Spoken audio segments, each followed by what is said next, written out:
네, 목요일 전략을 알아보는 시간입니다. 한국투자증권 이프렌즈에어팀 장용혁 팀장과 함께하겠습니다. 안녕하십니까? 네, 안녕하세요.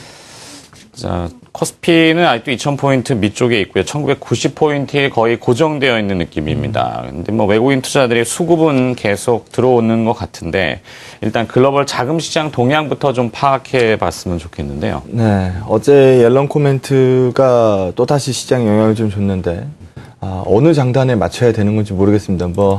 많이 진화하는 듯한 모습을 보이곤 있습니다만 경기에 대한 자신감을 보여줬죠. 날씨 때문이다라는 부분에 대해서 아예 못을 박는 분위기니까 경기에 대해서 자신감은 어느 정도 있는 것 같은데 저금리는 한동안 끌고 가겠다. 약간 앞뒤가 안 맞거든요. 그리고 달러 인덱스 기준으로 봤을 때 밀리지 않았습니다. 저금리를 더 끌고 가겠다라고 얘기하는데 달러 인덱스가 반응하지 않았다. 이거는 시장도 좀 이상한데? 라고 계산을 했을 수 있습니다. 어제 해외 증시 호조로 인해서 오늘 시가가 높을 수 있습니다. 가장 우려하는 거는 음봉 그림이 나오는 건데 그럴 가능성도 전혀 배제하고 볼 수는 없는 시점인 것 같습니다. 왜 그렇게 보는지 한번 얘기를 한번 해보죠. 일단 지난 몇 번의 방송에서 3월 21일서부터 수급표가 좀 변한 것 같다라는 부분에 말씀 많이 드렸습니다. 롱숏 전략을 통해서 대한민국이 과도한 숏 포지션에 좀 몰렸던 것 같다. 물론 신흥국 전체적으로 다 숏 포지션 쪽으로 많이 몰렸었고 특히 대한민국 같은 경우에 좀 억울할 정도로 많이 숏 포지션으로 밀렸다.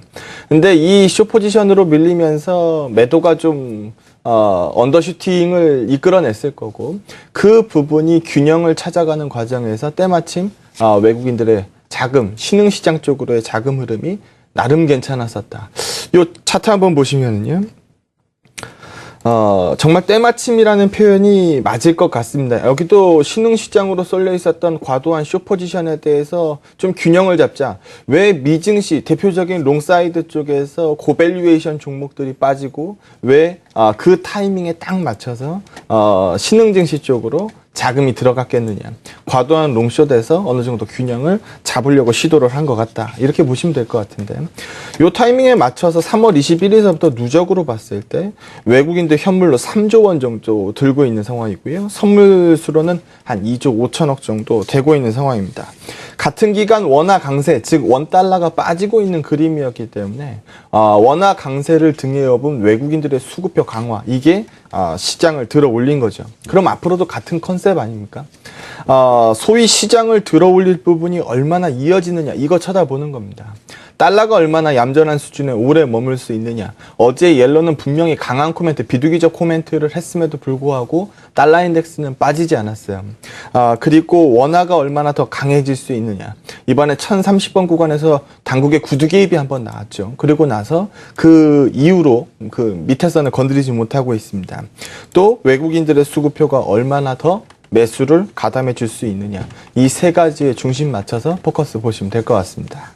네, 좀 더 구체적인 전략을 좀 필요로 하고 있습니다. 네. 홍대 증시는 어떻게 대응하는 것이 좋겠습니까? 네, 먼저 제가 그 세 가지로 나눴으니까 달러서부터 한번 보죠. 소위 테이퍼링 이후 6개월이라는 표현까지 썼으면 달러를 강세로 몰고 갈 수 있는 재료들은 상당 부분 많이 오픈해 준 겁니다. 어제 경기에 대한 자신감을 보여준 부분도 그렇고요. 그런데 이 표에서 한번 보시게 되면 투기적 포지션, 지난번에 버냉키 코멘트 이전에 선 매수했었던 부분들이 있었을 수도 있고요. 근데 그런 부분들이 달러 강세가 현실화되지 않으니까 일명 투기적 포지션을 많이 줄여낸 거죠. 그 이전에도 보게 되면은 여러 번 그런 케이스들이 존재합니다. 금융위기 이후에 가장 낮은 투기적 포지션 위치까지 사실 떨어진 거죠. 미 금리 인상이 언젠간 현실화 되겠죠. 시기상의 문제일 뿐, 그 시기가 조금 더 뒤냐, 조금 예상보다 빠르냐, 이 문제일 뿐, 현실화되는 시기는 분명히 있을 겁니다.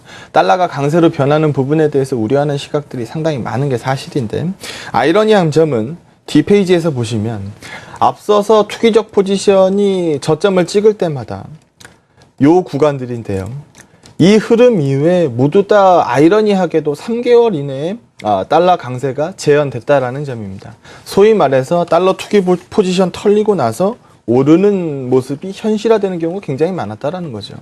과연 이번에도 그 그림이 나오느냐? 라는 부분에 관심을 갖고 있는 상황이고, 뒤집어서 얘기하면 달러 약세에 남아있는 시간이 길지 않을 수 있다. 그러면 그런 기반이라면은 원달러는 1030원 밑으로 더 밀어내릴 수 있는 가능성이 작아지는 거 아니냐. 또 그 여파로 외국인들의 수급표도 둔화될 수 있는 가능성을 안고 있는 거 아니냐. 여기서 보시게 되면 현물, 선물, 누가 더 선행인가요? 선물이 더 선행이죠. 선물 쪽에서 먼저 강화되는 모습이 나왔고 먼저 둔화되는 모습이 나왔습니다. 선물이 죽고 나니까 아무래도 괴리도 괴리우를 건드렸겠죠. 비차익 부분이 작아지는 그림이 나왔고요. 이제까지 외국인들의 현물 매수가 비차익 포커스였는데 분명히 비차익이 작아지는 모습을 보면서 외국인들의 현물 매입단도 상당 부분 작아졌습니다. 선물이 둔화를 시작했고 비차익 둔화에 이어서 외국인들 현물이 둔화되고 있는 그림인데, 여기서 보시는 것처럼 소위 박스피 바깥으로 강한 양봉을 기다리고 있는 시점입니다. 근데 원치 않는 음봉이 나왔고 오늘은 시가 갭이 좀 발생될 예정인데, 그 모습에서 음봉까지 본다라고 하면 상당히 아쉽지 않겠느냐. 선물 둔화가 스타트를 끊었으니까 이번 구간에서 외국인들의 선물 금 매수 반전이 큰 폭으로 나와야 시장 바깥으로 양봉을 뻗어낼 수 있다. 즉 오늘 시장에서 외국인들 선물 포지션에 관심이 집중된다라고 보시면 될 것 같습니다. 또 이번 신흥국 쪽으로 돈 들어온 게 금융위기 이후에 이머징 인덱스 같은 경우에는 다소 좀 올라있는 상황이거든요. 그런데 많이 빠져있는 부분은 통화 부분입니다. 신흥 통화 부분에 소위 말해서 자본 차익이 아니고 환차익 부분에 배팅을 좀 하려는 인상이라면 우리 대한민국은 금융위기 이후에 최고 수준의 원화가 치거든요. 원화가 끌어당길 수 있는 매력도가 조금 작아질 수도 있지 않느냐. 이런 부분도 반대 포지션도 생각을 해봐야 된다. 만약에 과도한 숏에서 벗어나는 균형 맞추기라면 저도 굉장히 싫어하는 표현인데 베어마켓 랠리라는 표현이 나올 수도 있는 시점이다 라는 부분에 대해서는 고려가 필요합니다. 기업 전략은 어떻게 잡고 계십니까? 일단 거래소가 오늘 소위 뚫어주는 그림을 보인다. 이렇게 되면은 소위 할만한 종목들이 많아지겠죠. 그런 그림이 아니라면, 만약에 오늘 좀 부담스러운 음봉이라면은 그렇지 않을 겁니다. 소위 틈새를 노려야 될 텐데, 핸드셋 관련주들이 최근에 좀 움직였습니다. 하이엔드 죽는 거는 주가에 반영을 했어요. 주가가 많이 빠졌잖아요. 그런데 미드랜드 두꺼워진다라는 부분은 덜 녹여낸 것 같습니다. 그런 부분들이 반영되면서 뭐 파트론을 필두로 해서 많이들 움직이죠. 뭐 이녹스, 플렉스컴, 뭐 세코닉스, 디지타 옵틱 뭐 많이들 움직입니다. 이런 부분들 전반적으로 최근에 수급표가 소폭씩 개선이 나왔었고 많이 빠진 자리에서의 반등 초입이기 때문에 기다리시는 분들 굉장히 많을 것 같고요. 관심 있으신 분들 많을 것 같아요. 이런 부분들 뭐 핸드셋 하이엔드가 죽는다. 근데 갤럭시 S5가 기대가 없었는데 생각보다 괜찮다. 이런 코멘트가 나오고 있는 시점이기 때문에 관심 있을 수 있고요. 제가 이틀 전에 다른 방송에서 6개 업체 동우를 한번 얘기를 했는데 그날 시가가 5% 시작을 하더라고요. 너무 시가가 높게 시작하고 그날 거래량이 200만 주 이상 터졌는데 그러다 보니까 소위 음봉을 좀 맞았습니다. 이런 그림 원하는 게 아니고요. 올해 연초에 AI 때문에 살처분이 매우 많았습니다.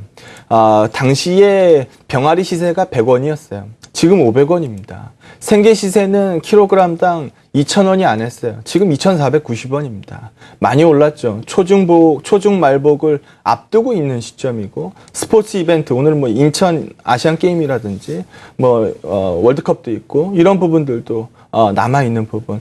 닭고기 하면 할인 이 이미지가 굉장히 강한데 지금 할인 같은 경우에는 퍼밸류에이션 18배 거래됩니다. 북밸류 대비해서 1.5배 거래되고요. 동우 같은 경우에는 할인보다 EPS도 높고 영업이익률도 높고 재무비율도 좋은데 퍼밸류에이션 9배에 거래됩니다. 북밸류에이션 대비해서 0.7배에 거래되고 있고요. 훨씬 더 저평가되어 있는 업체. 올해 6개가 괜찮을 것 같다. 할인 주가 굉장히 좋지 않습니까? 6개가 괜찮을 것 같다. 동우가 훨씬 더 저평가되어 있다는 의견 조금 더 제시해 봅니다. 네, 잘 들었습니다. 시장 전반적인 이야기와 그다음에 기업 전략까지 봤고요. 한국투자증권 이프렌즈 에어팀 장용혁 팀장이었습니다. 고맙습니다. 네.